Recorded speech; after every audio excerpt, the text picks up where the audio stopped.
Welcome to Evil Done Badly, the worst true crime podcast on the internet. This case just jumped out at me and startled me. It slapped me right in the face. I read the headlines and I knew I had to cover this one. All the articles for it involve Satanists, rituals, murder, and a special hidden room just made for drugs and orgies. I was like, holy shit. These are going to be some sick cunts trying to summon the devil himself through a crack in the earth or something. Which, by the way, that'd be pretty fucking awesome. I'd be all up for that. But after reading about it, I've discovered that's not exactly the case.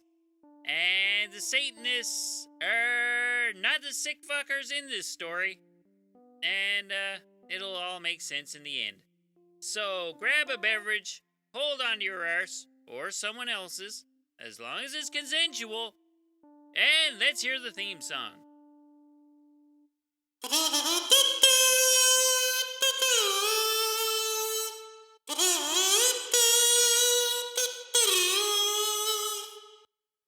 This episode of Evil Done Badly is brought to you by the band The Dorks.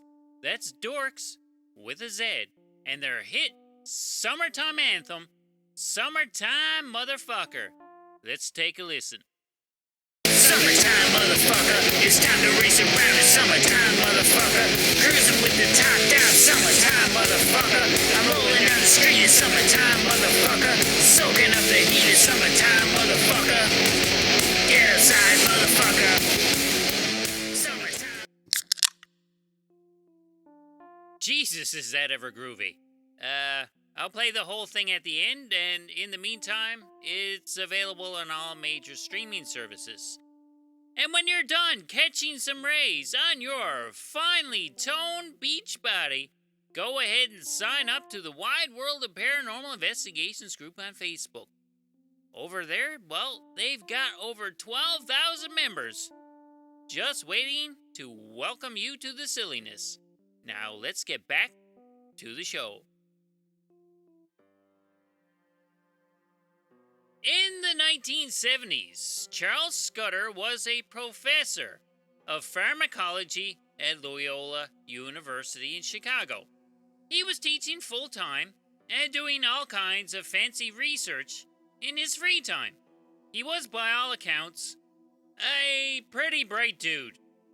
He worked there for about 10 years, until the students started annoying the fuck out of him. According to him, this new generation of students was unteachable. Jesus, that was long before smartphones and video games. What would he make of the useless bastards going to school these days?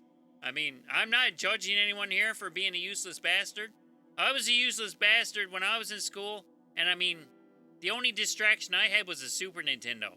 So, you give me an iPad, I never would have passed grade 2.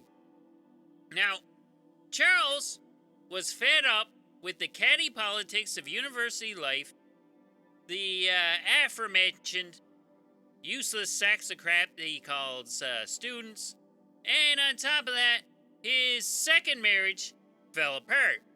Now, his grown children had moved out, and he was left in his Chicago mansion all alone. All alone, except for his dogs and his housekeeper, Joseph Odom.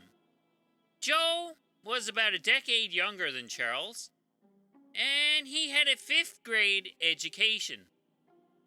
But Charles kept him around, and Charles appreciated Joe's worldliness and the fact that Joe was one hell of a cook. So in 1976, Charles gets a modest inheritance from his mom, and he decides, that's enough. Let's leave town. He celebrated his 50th birthday by telling the university to go fuck themselves, and he started looking for a quiet place in the country to retire to. Now, he winds up buying a 40-acre plot in North Georgia and sells his house and all the unimportant crap in it, especially the electric stuff. Fuck electricity. They're going off the grid. He does, however, hold on to his giant golden harp, a few trinkets, and a bunch of books. Well, you know, that's the good shit. You know why he's getting that. Hold on to that. Good for you, Charles. And, so Charles, Joe, and their two dogs pile into their vehicle, and they head off to this barren patch of land that they plan on calling home. They get stuck in the snow, and they have to sleep in their vehicle for a couple nights, but they're not deterred. I mean, what? Wait a minute. When did Georgia get snow? Are you sure Georgia gets snow? Let me look this up for a minute. Let's see how much snow they get. Okay, they've got some mountains, and if you drive up the mountain far enough, you will freeze your ass off. But then that's exceptional. I don't think these guys are living on top of the mountain. Okay, yeah, no, Georgia typically gets 3 to 8 inches of snow per year. Holy fuck! What are they gonna do? 3 to 8 inches. God damn it, that's not fucking snow, for fuck's sakes. I live in Canada. My house is made out of snow. But yup. Okay, Georgia, you made your point. Yes, you do get a little bit of snow. So they lived in their car for a couple days. Now, Georgia, you get sweet fuck all snow. You get a little bit, but it is fuck all. Okay, I'm gonna leave Georgia and its snow alone. Okay, back to the story. Now, after they get out of the car, once the snow melts, they dig a well. They start putting in a foundation and building shit up like crazy. Eventually, they wind up with this weird castle-like place to live and an actual brick shithouse. Jesus Christ, they got an actual brick shithouse. I thought that was just a part of a saying. This place is out in the middle of nowhere. It looks like something used as a prop in Monty Python and the Holy Grail. It's made out of wooden bricks, and everything is all thrown up at weird angles, and doesn't really make any kind of architectural sense. I mean, I can't talk. I'm in no place to judge. I can't build anything. If you told me to build a fucking teepee, I'd have it made upside down. Now this is where it gets interesting. This place is kind of ass backwards, and it's totally fucking awesome. They have a brick archway at the front of the place, and on top of this archway, they've got, get this, a pink concrete gargoyle. That's the best thing I've ever heard. I've seen pictures of this thing, and it's even better than it sounds. It's crazy. And on top of that, they figured out how to make stained glass windows, which I hear is quite difficult. And in these windows, they designed them to showcase a human skull and a Baphomet, or a Baphomet, whichever way you choose to pronounce it. Now, how fucking wicked is that? Baphomet is the goat-headed deity that is usually depicted as having big boobs and serves as the demonic mascot of the Church of Satan. So, yep, you've got a couple of gay Satan-worshipping fellows living in a homemade castle in rural Georgia. That's bound to attract hordes of attention, good or bad. These two used to make trips into the nearby town, driving a black Jeep with a pentagram on the side of it. Now, that'll get the backward yokels talking. They went there for privacy, but they got kind of local famous pretty fucking quick. Now, this was also smack dab in the middle of the satanic panic of the early 80s, and these guys were suspected of summoning demons to protect the property, having seances in the woods while wearing hoods. And most satanic rumors usually involve murdering children and drinking their blood, so I'm sure that came up in casual conversation. Add that to the fact that the AIDS epidemic was kicking in, and people were just generally afraid of homosexuals anyway. So, to these backward yokels, these guys were total fucking weirdos. Now, Charles had about 1 billion dying and dead trees on his lot. And that's where he got the name Corpsewood Manor for the castle. And he named one of his dogs Beelzebub. So these guys, surprisingly, turned out to be hardcore Levian Satanists. But the people that they actually met and befriended around the towns and stuff, they, found them quite friendly and hospitable. Affable, even. Now, just curious people, like they are, drove up the winding dirt road just to peek at the place. And when they got up close enough to it, they were greeted with a sign that read, "Beware of the thing." Man, these dudes are fucking legends. But even more interesting than all that is the chicken coop. Yep, the chicken coop. These dudes built a 3-story brick chicken coop next door to the castle. The first floor had actual chickens on it. The second floor had a bunch of supplies for the chickens and a pornography collection, which I think was also for the chickens. I mean, chickens are horny little shits after all. And the third floor was accessible only by a small hole with a ladder through it. The room on top was painted pink, dimly lit, and made for discreet comfort. Their little pleasure palace was well stocked with wine and the LSD that Charles had pilfered from the university when he quit. These dudes have got retirement totally figured out. Man, they are doing it up right. Yeah, I've just changed all my retirement plans. Yeah. Weird castle in the woods. Yeah, that's my new plan. So once the word of the orgies in the chicken coop got out, these gay dudes in the woods were even more vilified or popular, depending on which way you look at it. You can imagine the rumors going around the little redneck towns in the area. So they're creating quite the stir. And in 1982, 17-year-old Avery Brock was wandering around the Corpsewood property looking for something to shoot. He runs into Charles and Joseph, and, well, he doesn't shoot them because that's not what he was looking for. Charles gives him permission to hunt on his property, and, well, that's okay. Everybody's fine. And Brock eventually befriends the two guys. Brock gets really friendly and winds up joining the pair in the pink room a few times. So, yeah, things are kind of heating up. Brock recruits his friend Tony West to join him in the festivities at the castle. But not before devising a devious plan of action.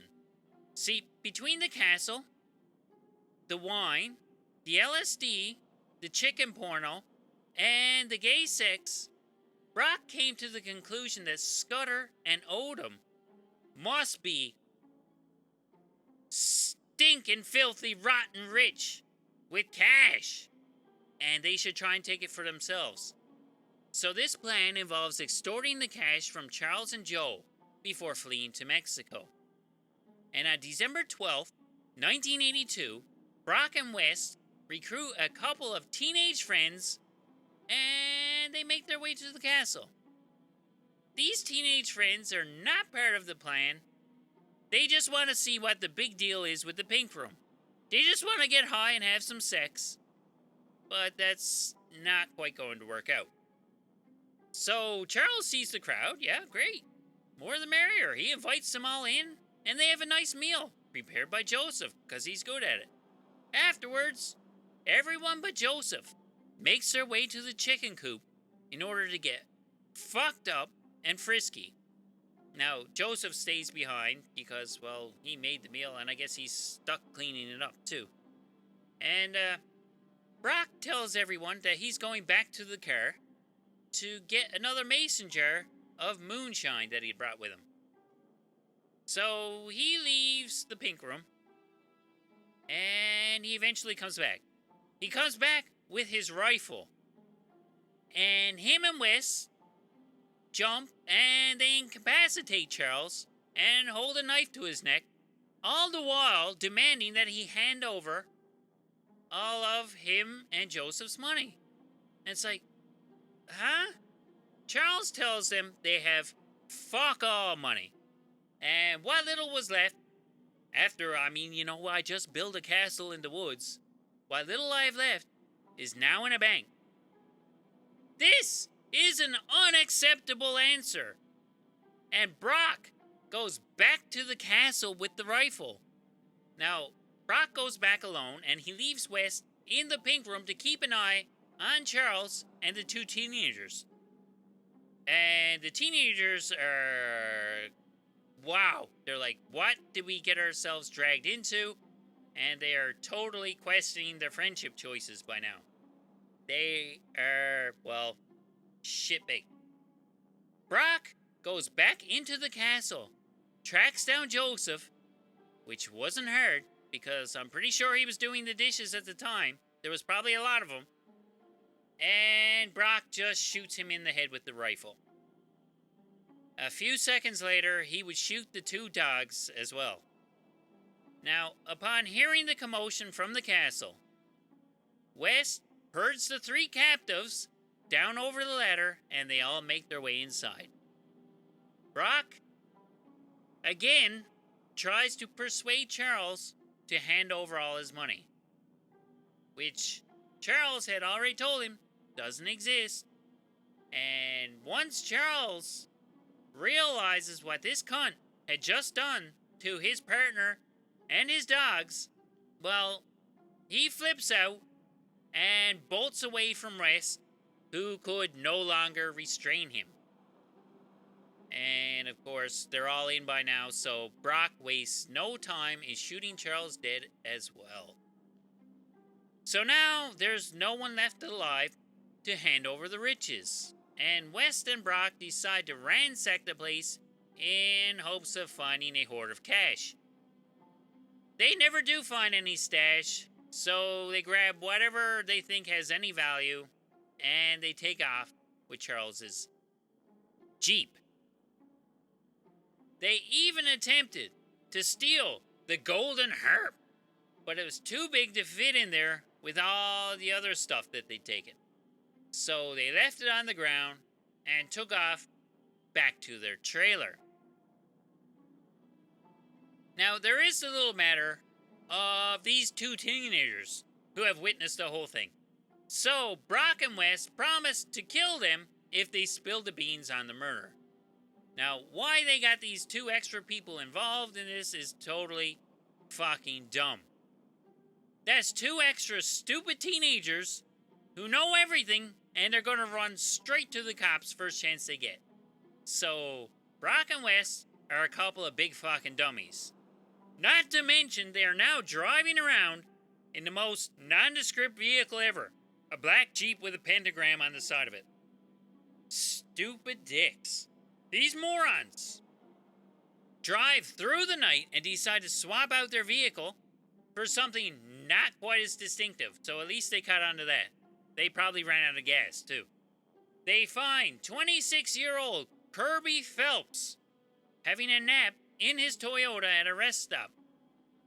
So these assholes just drag Kirby out of his car, lead him into a wooded area. Kirby says, fuck this shit, runs away, but this time, Wes just shot him dead. God, oh, what a fucking waste. These cunts need to die, and they need to die slowly. 4 days later, a friend of Charles and Joseph stops by and discovers the crazy crime scene. The investigators found the 4 corpses. 4, I'm including the 2 dogs here, for anyone who's keeping count. And they also found all sorts of satanic props, real human skulls, which were also borrowed from the university, bunch of sex toys, and a whole shitload of LSD. The papers went crazy with the story, and it became national news. In the meantime, one of the teenagers came forward, ding ding ding, didn't see that happening, and threw West and Brock under the bus. And warrants were issued for these two stupid fuck faces. In the meantime, Brock and West, they had a little tiff, and they stopped getting along, and Brock decided to start hitchhiking home. He called his mom from a payphone at a gas station, where his mom promptly informed him that he was now infamous and being hunted by the authorities. He's tired. He's hungry. He's just desperate to, make it all go away. So he just walks inside and tells the cashier that, you see that guy on the TV there, that murderer on the news? That's me. Now, I'm sure the cashier shit themselves, and a good day at a gas station has to be terrifying. But having this crackpot just waltz in and say, hey, I'm a murderer, and look, there's dead people on the TV, and I done that. This cashier is like, oh my god, that's fucking next level crazy. In this case, though, the cashier winds up fine, and the police swarm the place and scoop Brock up without incident. West also decided to turn around and come back home, but he ran out of gas. What the fuck is wrong with these morons? Who runs away by going home? Well, these fucktards do. So West gets out, starts walking in the rain, has no money left, has no more options, so he finds a pub, walks into it, finds a police officer, and boom! He confesses, they're caught, they're stupid fuckers. You know what? These guys had a great fucking thing going. They had friends with a castle and a secret sex chamber. These friends also had everlasting supplies of wine and drugs and food. Holy shit, the food! Christ, these are the best friends you could ask for. And you killed them, you stupid fucking idiot fucks. Who wouldn't want friends like these? Now, you're going to jail, you dumb cunts, forever. God. Jesus. So, in 1983, Brock pleads guilty and is sentenced to 3 life sentences. That's decent. Now, West, he pleads innocence. He claims that the murders happened because he was ashamed. Like, huh? What? He says his reputation was soiled because he let Charles go down on him. And when that didn't seem to help, well, duh. He claimed that Charles had spiked the wine with LSD at dinner. And they looked into this, and the forensic analysis says there's no LSD in the wine. And that gets totally debunked as an excuse. So that didn't work. So what was left for West's lawyers to do? Well, they resorted to painting Scudder and Odom as nasty homosexuals and said that Charles had put some sort of evil spell on him and therefore he shouldn't be held criminally responsible. The jurors realized that this was a ball of horse shit and gave West the death penalty! Yay! Fry this stupid fucker. And afterwards, West realized how stupid it all sounded, that his arguments were completely bonkers. And when he appealed the verdict, he worked out a bargain, and he had his death sentence commuted to life in prison. Not yay. That's not cool at all. Charles Scudder and Joseph Odom were just a couple of kooky dudes who wanted to live their own way in their own private little world. They weren't hurting anybody. They were even nice enough to share this awesome private little world with whoever was around. I wish they were my neighbors. But as history has shown many times before, no good deed goes unpunished. Charles and Joseph shared their happy little world with the wrong people, and it cost them their lives. Avery Brock and Tony West, you're a couple of dumb cunts. Corpsewood Manor and the chicken coop were burned down by arsonists a few months later, and any remaining cool stuff has long since been looted from the site. Yep, I'd love to get my hands on that pink gargoyle. And that'll about do it. But now it's time for a true crime update. China has executed a kindergarten teacher. 40-year-old Wang Yun was killed either by bullet or lethal injection and will not be teaching any more classes anytime soon. You might say that's a bit harsh. How bad of a teacher could she be? Well, she poisoned the porridge of 25 of her students.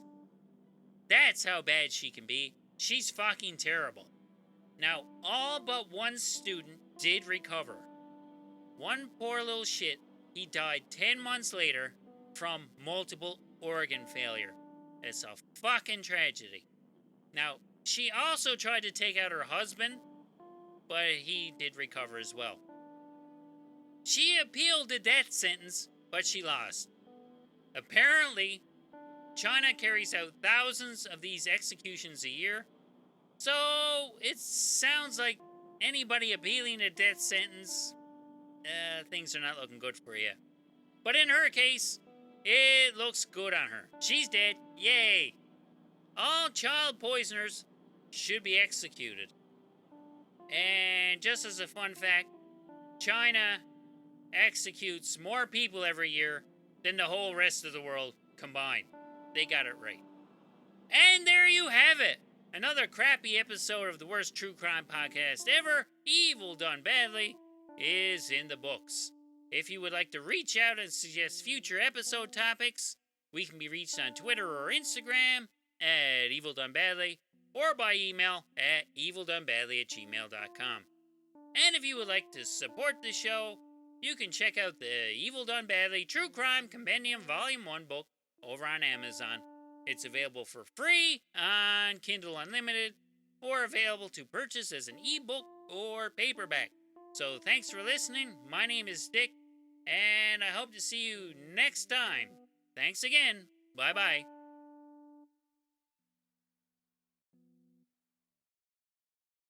One, two, three, fuck you.